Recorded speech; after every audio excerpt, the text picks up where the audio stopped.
गणेश चतुर्दशी व्रत की कथा। गणेश चतुर्दशी की 4 पौराणिक एवं प्रचलित कथाएं हैं। व्रत में सुनने से दूर होंगे सारे संकट, मिलेगा अपार सुख।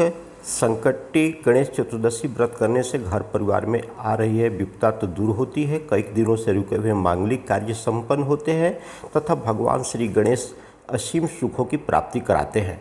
माह की किसी भी चतुर्दशी के दिन भगवान श्री गणेश की पूजा के दौरान संकटी गणेश चतुर्दशी व्रत की कथा पढ़ना अथवा सुनना जरूरी होता है। इससे संबंधित 4 कथाएं प्रचलित हैं। तो चलिए कथा शुरू करते हैं। पहले गंगाजल या जल लेकर के 3 बार ओठ तक ठेकाएं। 2 बूंद गंगाजल लेकर ओम केशवाय नमः, ओम माधवाय नमः, ओम ऋषिकेश्वाय नमः और जल लेकर के अपने ऊपर छिड़के और मंत्र बोले ओम अपवित्र पवित्रो सर्वांगतम मध्यांतर शुचि। अपने शरीर के ऊपर छिड़क लें, फिर दोबारा जल लें हाथ पर और फिर बोले ओम अपवित्र पवित्रो सर्वांगतम पवित्रो अपि स्थानम। तो अपने जहाँ बैठे हैं वहाँ पर जल छोड़ दें। चलिए कथा को शुरू करते हैं। ध्यान से सुने, मन लगा करके। पहली कथा पौराणिक एवं प्रचलित श्री गणेश कथा के अनुसार एक बार देवता कई विपदाओं में घिरे हुए थे। तब वह मदद मांगने भगवान शिव के पास आए। उस समय शिव के साथ कार्तिकेय जी तथा गणेश जी भी बैठे थे। देवताओं की बात सुनकर के शिव जी ने कार्तिकेय और गणेश जी से पूछा कि तुम में से कौन देवताओं के कष्टों का निवारण कर सकता है। तब कार्तिकेय जी और गणेश जी दोनों ने ही स्वयं को इस कार्य के लिए सक्षम बताया। इस पर भगवान शिव ने दोनों की परीक्षा लेते हुए कहा कि तुम दोनों में से जो सबसे पहले पृथ्वी की परिक्रमा करके आएगा वही देवताओं की मदद करने जाएगा। भगवान शिव के मुख से यह वचन सुनते ही कार्तिकेय ने अपने वाहन मोर पर बैठ करके पृथ्वी की परिक्रमा के लिए निकल गए, परंतु गणेश जी सोच में पड़ गए कि वह चूहे के ऊपर चढ़ करके सारी पृथ्वी का परिक्रमा करेंगे तो इस कार्य में उन्हें बहुत समय लग जाएगा। तभी उन्हें एक उपाय सूझा। गणेश अपने स्थान से उठे और अपने माता पिता की 7 बार परिक्रमा करके वापस बैठ गए। परिक्रमा करके लौटने पर कार्तिकेय स्वयं को विजेता बताने लगे। तब शिव जी ने श्री गणेश जी से पृथ्वी की परिक्रमा न करने का कारण पूछा। तब गणेश जी ने कहा, माता पिता के चरणों में ही समस्त लोक है। यह सुनकर भगवान शिव ने गणेश जी को देवताओं के संकट दूर करने की आज्ञा दी। इस प्रकार भगवान शिव ने गणेश जी को आशीर्वाद दिया कि चतुर्दशी के दिन जो तुम्हारा पूजन करेगा और रात्रि में चंद्रमा को अर्घ देगा उसके तीनों ताप यानी दैहिक ताप, देविक ताप और भौतिक ताप दूर होंगे। इस व्रत को करने से व्रतधारी के सभी तरह के दुख दूर होंगे और उसे जीवन के भौतिक सुखों की प्राप्ति होगी। चारों तरफ से मनुष्य की सुख समृद्धि बढ़ेगी, पुत्र पौत्र आदि धन ऐश्वर्य की कमी नहीं रहेगी। गणेश चतुर्दशी व्रत की दूसरी कथा है। एक समय की बात है, राजा हरिश्चंद्र के राज्य में एक कुम्हार था। वह मिट्टी के बर्तन बनाता था, लेकिन वे कच्चे रह जाते थे। एक पुजारी की सलाह पर उसने एक समस्या को दूर करने के लिए एक छोटे बालक को मिट्टी के बर्तन के साथ आवा में डाल दिया। उस दिन संकटी चतुर्थी का दिन था। उस बच्चे की माँ अपने बेटे के लिए परेशान थी। उसने गणेश जी से बेटे की कुशलता की प्रार्थना की। दूसरे दिन जब कुम्हार ने सुबह उठकर देखा तो आवा में उसके बर्तन तो पक गए थे, लेकिन बच्चे का बाल बांका भी नहीं हुआ था। वह डर गया और राजा के दरबार में जाकर के सारी घटना बताई। इसके बाद राजा ने उस बच्चे और उसकी माँ को बुलवाया तो माँ ने सभी तरह के विघ्न को दूर करने वाली संकटी चतुर्दशी का वर्णन किया। इस घटना के बाद से महिलाएं संतान और परिवार के सौभाग्य के लिए संकट चौथ का व्रत करने लगी। तीसरा कथा है इस प्रकार। एक समय की बात है कि विष्णु भगवान का विवाह लक्ष्मी जी के साथ निश्चित हो गया। विवाह की तैयारी होने लगी। सभी देवताओं को निमंत्रण भेजे गए, परंतु गणेश जी को निमंत्रण नहीं दिया गया। कारण जो भी हो रहा हो, अब भगवान विष्णु की बारात जाने का समय आ गया। सभी देवता अपनी पत्नियों के साथ विवाह समारोह में आए। उन सब ने देखा कि गणेश जी कहीं दिखाई नहीं दे रहे हैं। तब वे आपस में चर्चा करने लगे कि क्या गणेश जी को नहीं न्योता मिला है, क्या यहाँ स्वयं गणेश जी ही नहीं आए। सभी को इस बात पर आश्चर्य होने लगा। तभी सबने विचार किया कि विष्णु भगवान से ही इसका कारण पूछा जाए। विष्णु भगवान से पूछने पर उन्होंने कहा कि हमने गणेश जी के पिता भोलेनाथ महादेव को न्योता भेजा है। यदि गणेश जी अपने पिता के साथ आना चाहते हैं तो आ सकते हैं, अलग से न्योता देने की कोई आवश्यकता ही नहीं थी। दूसरी बात यह है कि उनको 1.25 मन मूंग, 1.25 मन चावल, 1.25 मन घी और 1.25 मन लड्डू का भोजन दिन भर में चाहिए।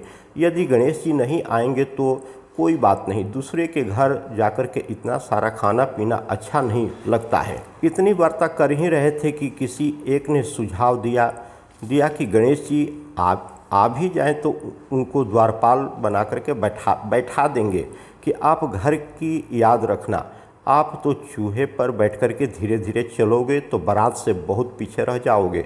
यह सुझाव भी सबको पसंद आ गया तो विष्णु भगवान ने भी अपनी सहमति दे दी। होना क्या था कि इतने में गणेश जी वहां आ पहुंचे और उन्हें समझा बुझाकर घर की रखवाली करने के लिए बैठा दिया गया। बारात चल दी। तब नारद जी ने देखा कि गणेश जी तो दरवाजे पर ही बैठे हुए हैं, तो वे गणेश जी के पास गए और रुकने का कारण पूछा। गणेश जी ने कहने लगे कि विष्णु भगवान ने मेरा बहुत अपमान किया है।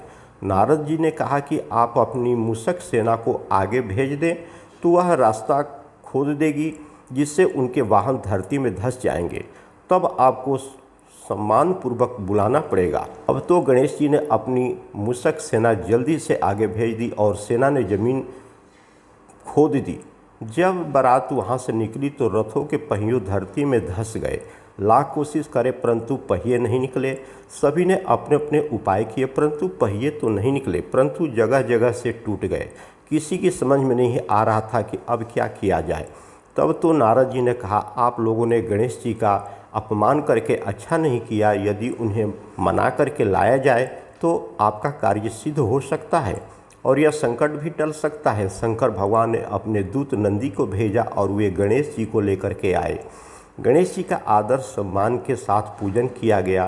तब कहीं रथ के पहिए निकले। अब रथ के पहिए निकल तो गए परंतु वे टूट फूट गए थे, तो उन्हें सुधारे कौन।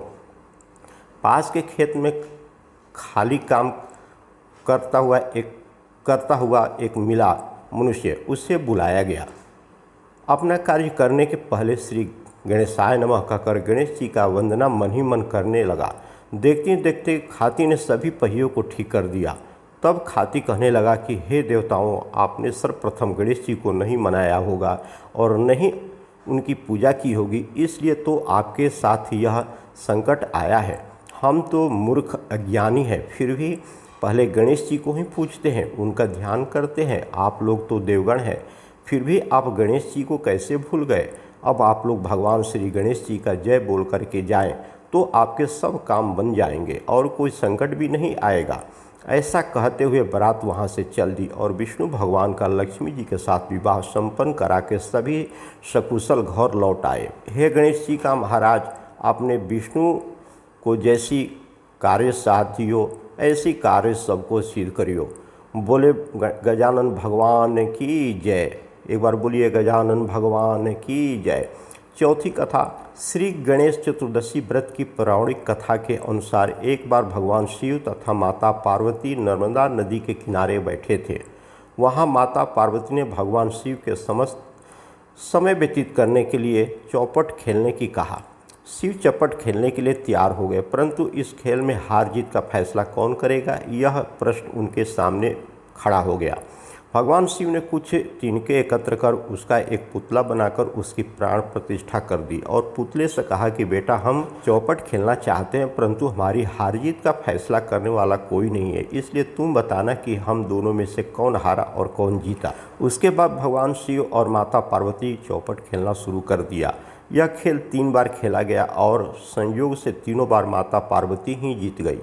खेल समाप्त होने के बाद बालक से हार जीत का फैसला करने के लिए कहा गया, तो उस बालक ने महादेव जी को विजयी बताया।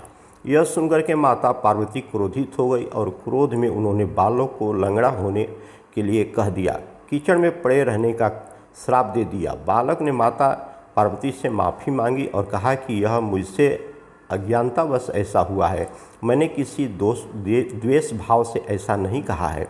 बालक द्वारा क्षमा मांगने पर भी माता ने कहा, यहाँ गणेश पूजन के लिए नाग कन्याएं आएंगी, उन्हें कहे अनुसार तुम गणेश व्रत करो, ऐसा करने से तुम मुझे प्राप्त करोगे। यह कहकर माता पार्वती शिव के साथ कैलाश पर्वत पर चली गई।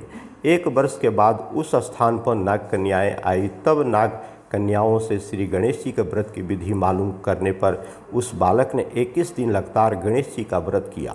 उसकी श्रद्धा से गणेश जी प्रसन्न हुए। उन्होंने बालक को मनवांछित फल मांगने के लिए कहा। उस पर उस बालक ने कहा, हे विनायक, मुझ में इतनी शक्ति दीजिए कि मैं अपने पैरों से चल करके अपने माता पिता के साथ कैलाश पर्वत पर पहुंच सकूं और वे यह देख प्रसन्न हो।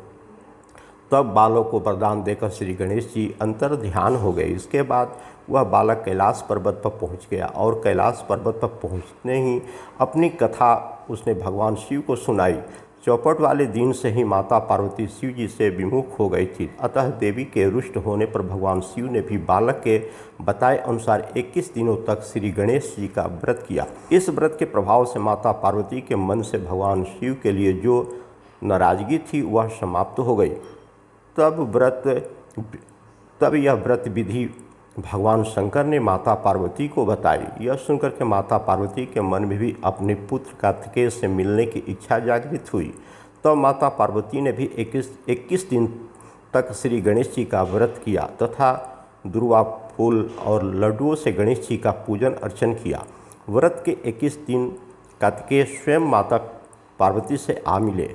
उस दिन से श्री गणेश चतुर्दशी का यह व्रत समस्त मनोकामनाओं की पूर्ति करने वाला व्रत माना जाता है।